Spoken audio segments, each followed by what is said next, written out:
नमस्कार दोस्तों, जय हिंद। क्या हाल चाल है? हम उम्मीद करते हैं आप बेहतर होंगे। दोस्तों, आज हम जानेंगे भारत की जीवन रेखा इंडियन रेल के बारे में। समझेंगे कुछ उन सवालों को जिनको लेकर सामान्य तौर पर आप में द्वंद्व बना रहता है। अब आपका रेलवे को लेकर जो जानकारी होगी वो थोड़ी करीब से होगी और आपका सफ़र केवल प्लेटफॉर्म या टिकट तक नहीं रह जाएगा।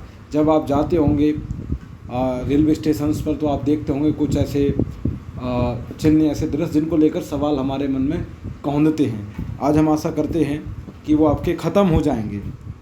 ठीक है, तो चलिए हम शुरू करते हैं।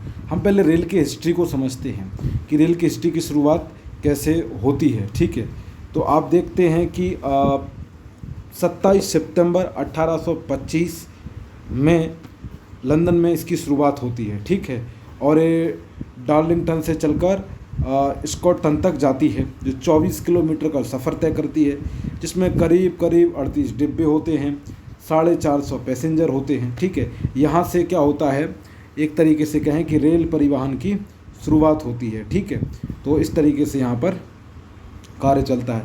अब आगे देखते हैं भारत में रेल की शुरुआत कब होती है, इसके पीछे क्या इतिहास जुड़ा हुआ है। तो भारत में जो रेल की शुरुआत मानी जाती है उसके लिए कहा जाता है कि अमेरिका में कपास की फसल ख़राब होने लगी।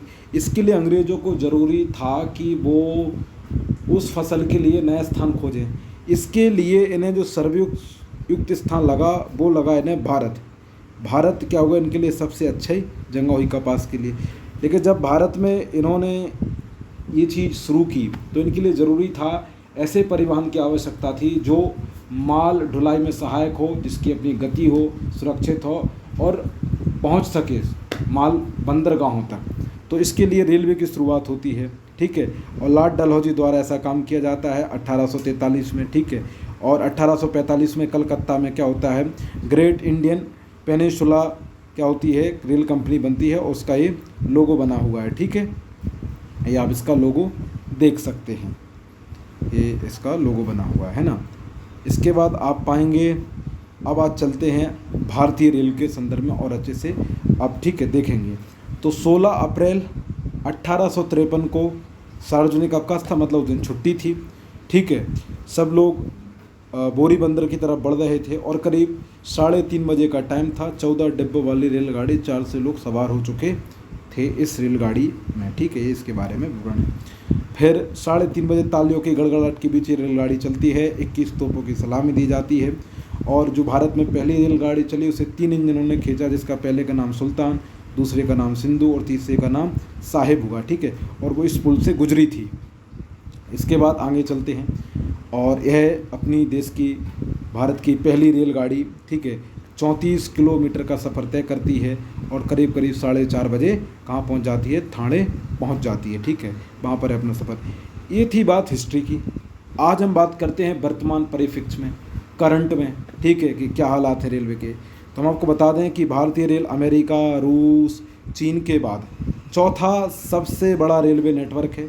1,08,000 किलोमीटर का इसके पास ट्रैक है। ठीक है, और ये रिसोर्स आप जानते हैं कि मैंने जो लिया है वो भास्कर से लिया और ये अपने आप में एक देश का प्रतिष्ठित समाचार पत्र है। ठीक है, इसके बाद आप देखेंगे, अगला देखेंगे, हमारे देश में रोज़ाना करीब करीब कितनी ट्रेनों का संचालन किया जाता है, 20,000 ट्रेनों का संचालन किया जाता है। 2.5 करोड़ से ज़्यादा लोग इसमें क्या करते हैं, सफ़र करते हैं। ठीक है, और 28 लाख टन से ज़्यादा माल की ढुलाई होती है। यानी हम भारतीय रेलवे पर परिवहन के लिए बहुत ज़्यादा निर्भर हैं। ठीक है, इसके बाद करीब 12,000 यात्री ट्रेन रोज़ जितनी दूरी तय करते हैं उतने में चांद का 4 बार आप चक्कर लगा सकते हैं। ठीक है, ये है भारतीय रेल की ताकत। इसके बाद आप देखेंगे इसमें 14 लाख कर्मचारी काम करते हैं। ठीक है, और ये दुनिया का 7वां सबसे बड़ा एम्प्लॉयर है। इसके बाद आप देखेंगे इसके पास 12,000 लोकोमोटिव इंजन हैं, 76,000 यात्री डिब्बे हैं और करीब करीब 3 लाख मालगाड़ी के डिब्बे हमारे इंडियन रेलवे के पास हैं। अब देखेंगे कि रेल की जो ट्रेन होती है वो पटरियाँ कैसे बदलती है, इसके पीछे क्या साइंस है और क्या टेक्निक है। ठीक है, क्योंकि इसमें स्टीयरिंग या बाइक जैसा हैंडल नहीं होता है। इसके लिए जब वो ट्रैक बदलता है तो उसको कहते हैं ट्रैक इंटर कॉलिंग कॉल्किंग सिस्टम से बदली जाती है। आप देखेंगे कि ट्रेन के पहिए में एक अंदर की तरफ एक भाग निकला होता है, यहाँ से इस तरफ निकला और यहाँ से इस तरफ निकला, इधर से इस तरफ दिख रहा है और इधर से इस तरफ दिख रहा है, ठीक है। इसी के माध्यम से क्या होगा कि जो ट्रेन अपना ट्रैक बदल पाती है, ठीक है। हम इसमें देखिए आगे देखते हैं, चलिए देखिए, जैसे इसमें देखिए ये हुआ आपका, तो आप देखेंगे कि इस यहाँ से मामला बदलता है, यहीं से ट्रेनों का ट्रैक आप अक्सर देखते होंगे यहाँ से बदली जाती है, ठीक है। और इसी जो जहाँ से बदली थी इसी को क्या कहते हैं, इंटरलॉकिंग पॉइंट, क्या कहते हैं, इंटरलॉकिंग पॉइंट। ये सब देख रहे हैं, इंटरलॉकिंग पॉइंट है, ठीक है। यहाँ से इनकी बात क्या होता है, ट्रैक बदला जाता है। इसके बाद देखेंगे आप आगे देखेंगे। अच्छा, ये सब क्या होता है ना, जो स्टेशन में कंप्यूटर स्क्रीन पर पूरा सिस्टम दिखता है ना, पूरा व्यू दिखता है। ट्रैक पर ट्रेन का real time movement, signals, track का पॉइंट जिस दिशा में है सब कुछ दिख रहा होता है, ठीक है। स्टेशन पर स्क्रीन पर सब कुछ डिस्प्ले हो रहा होता है। इसके बाद आप देखेंगे ट्रेन में एक कुछ आपने देखा होंगे सिग्नल होते हैं, ठीक है, जो ट्रैफिक को कंट्रोल करते हैं। जैसे इसमें रेड लाइट का तो मतलब आप जानते हैं भैया रुक जाओ, आपको आगे नहीं ले जानी है रेल, ठीक है। और यहाँ पर पीली लाइट का मतलब है रफ्तार धीमी करो, क्योंकि आपको अगले स्टेशन या अगली किसी भी पॉइंट पर गाड़ी रोकनी पड़ सकती। हरी लाइट का मतलब है यानी मेन लाइन से बिना धीमा किए जा सकते, मतलब आप बिल्कुल आराम से निश्चिंत होकर निकल सकते हैं, ठीक है। ये सब कुछ इस तरीके से कंट्रोल होता है रेलवे का, ट्रैफिक लाइटों के माध्यम से होता है। अभी देखेंगे कि हमारे यहाँ किस तरीके के इंजन प्रयोग होते हैं भारतीय रेलवे में, क्योंकि यही पूरी ट्रेन के वाहक होते हैं, यही पूरी ट्रेन को खींचते हैं, ठीक है। तो इनकी भी अपनी अपनी एक अलग जनरेशन रही है, ठीक है। इनके मतलब यहाँ पर लिखे हुए हैं, है ना। जैसे यहाँ पर देखेंगे WAP5, ठीक है, WDG7, WAG9, ये जनरेशन है ना, ये जनरेशन को दिखाते हैं किस पीढ़ी के इंजन है, ठीक है। जैसे आगे देखें, ठीक है, जैसे D का बताया जा रहा है डीजल से चलने वाले इंजन होते हैं, ठीक है, ये बात ध्यान रखें। इसके बाद जो P होते हैं वो पैसेंजर ढोने वाले इंजन होते हैं, ठीक है। और चौथी यानी जनरेशन होती है इंजन का, ठीक है, इसका नाम होता है, इस नाम से आते हैं। जो चौथी जनरेशन के इंजन हैं वो इन अंकों से चलते हैं, ठीक है। इसके बाद आप देख लीजिए, इन्होंने एग्जाम्पल से इधर समझाया भी है, आप इसको वीडियो रोक के देख सकते हैं, ठीक है। मैं इसको थोड़ा सा क्लीन कर देता हूँ। इसके बाद आप देखें कि जहाँ पर रेल का ड्राइवर, जिसे हम LP यानी लोको पायलट कहते हैं, वो किस तरीके से चीज़ों को मैनेज करता है, ठीक है। उनमें से आप देखेंगे थ्रल, जिससे इंजन की स्पीड कंट्रोल होती है, क्या होती है, थ्रल से, थ्रॉटल से, है ना। इसके बाद आप देखेंगे रिवर्स गियर, इसको तो आप जानते हैं पीछे ले जाने का काम। ब्रेक, जिससे क्या होता है, रेल को क्या होता है, धीमा किया जाता है, ठीक है, उसकी गति को मेंटेन किया जाता है। आप रेलवे में एक चीज़ और देखते होंगे, चेन पुलिंग का मामला, ठीक है, कि जो चेन पुलिंग ऐसे लगी होती है तो उससे क्या होता है। तो ये बात पता कैसे चलती है ड्राइवर को, उसमें बैठे हुए गार्ड को या वहाँ और अदर स्टाफ को। तो क्या होता है कि जब चेन पुलिंग की जाती है तो डिब्बे के बाहर क्या होती है, एक लाइट लगी होती है, वो जल जाती है। और लोको पायलट क्या होता है, 3 छोटे छोटे क्या बजाता है, हॉर्न बजाता है। क्या बजाता है, 3 छोटे छोटे हॉर्न बजाता है, और इससे पता चल जाता है कहाँ से खींची गई है। लेकिन लोको पायलट चाहे तो आपके चेन खींचने के बावजूद भी, है ना, वो फीडर पाइप में प्रेशर देके ट्रेन को आगे बढ़ा सकता है। ये फीडर पाइप कहलाता है, ये आपने अक्सर ट्रेन में देखा होगा, ठीक है। मतलब कुल मिला के है कि सर्वशक्ति कंट्रोल करने के ट्रेन के ड्राइवर के पास ही होती है। अब आप देखते होंगे ट्रेन पर लिखे चिन्हों के अपने कुछ मायने समझ लेते हैं, ठीक है। जैसे आप देखेंगे कि इस टाइप का एक नंबर लिखा रहता है, ठीक है। तो आप देखेंगे क्या होता है, इसमें जो 2 नंबर हैं वो ये बताते हैं किस साल में बना है। तो जैसे आप कह सकते हैं कि 2005 में डिब्बा बना है। और जो आखिरी के 3 नंबर होते हैं वो एक कैटेगरी बताते हैं डिब्बे का, कि डिब्बे का कौन सा कैटेगरी। अगर 1 से 200 के बीच है नंबर लिखा है तो यानी वो AC है, 200 से 400 के बीच है तो वो स्लीपर है, 400 से 600 के बीच है तो वो जर्नल है, ठीक है। और 600 से 700 के बीच है तो वो चेयर कार वाला डिब्बा है, ठीक है। और अगर आप 700 से 800 के बीच देखें तो लगेज का डिब्बा होता है, सामान का डिब्बा होता है, ठीक है। इसके बाद आप रेलवे में एक ये चीज़ भी देखते होंगे, रेलवे ट्रैक के आसपास लगी हुई, ठीक है, इसको भी समझ लेते हैं। जहाँ पर VWL बना हुआ है, इसका मतलब है व्हीसल बजाओ, आगे केवल लेवल क्रॉसिंग है, क्या है, लेवल क्रॉसिंग है। और जहाँ पर WB बना हुआ है उसका मतलब है विसल बजाओ क्योंकि आगे क्या है, ब्रिज है, ठीक है।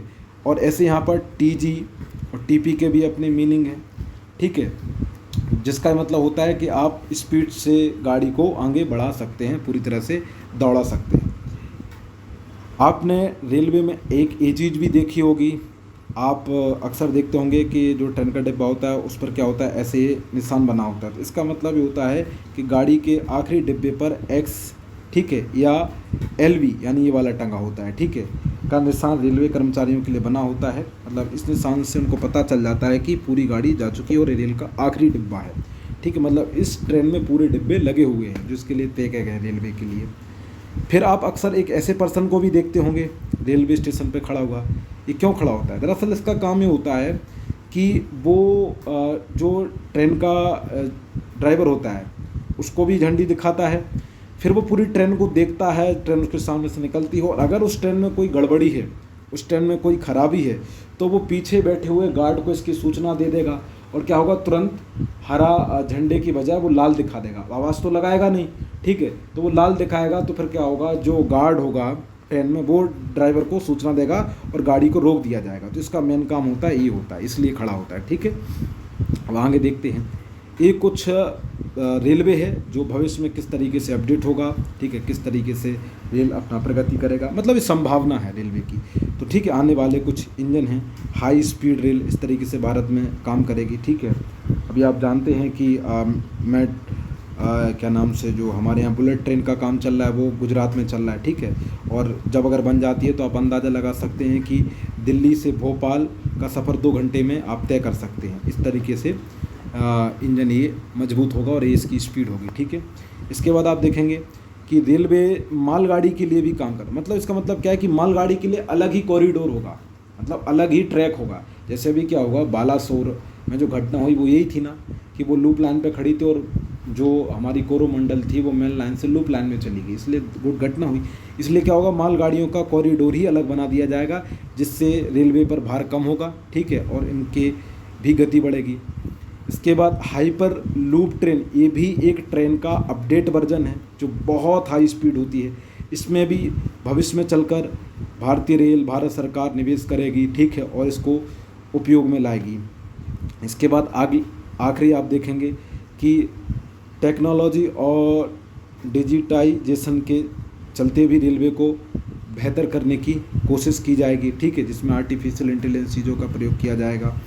इसके बाद अगला देखेंगे आप पब्लिक प्राइवेट पार्टनरशिप, जिसे हम बोलते हैं पीपी मॉडल, है ना, ट्रिपल पी मॉडल में आता है, ठीक है। आप देख सकते हैं स्टेशन को क्या होगा, निजी कंपनी बनाएंगे। हम आपको बता दें कि भोपाल में जो हबीबगंज रेलवे स्टेशन, जिसे अब रानी कमलापति के नाम से जाना जाता है, यह एक प्राइवेट कंपनी द्वारा बनाया गया स्टेशन है। इसको ना बंसल कंपनी ने बनाया है ना, ये वहीं का रेलवे स्टेशन है रानी कमलापति का। तो ये रेलवे से संबंधित कुछ जानकारी थी। हम उम्मीद करते हैं कि आपको यह बेहतर लगी होगी, पसंद आई होगी, ठीक है। जय हिंद, जय भारत।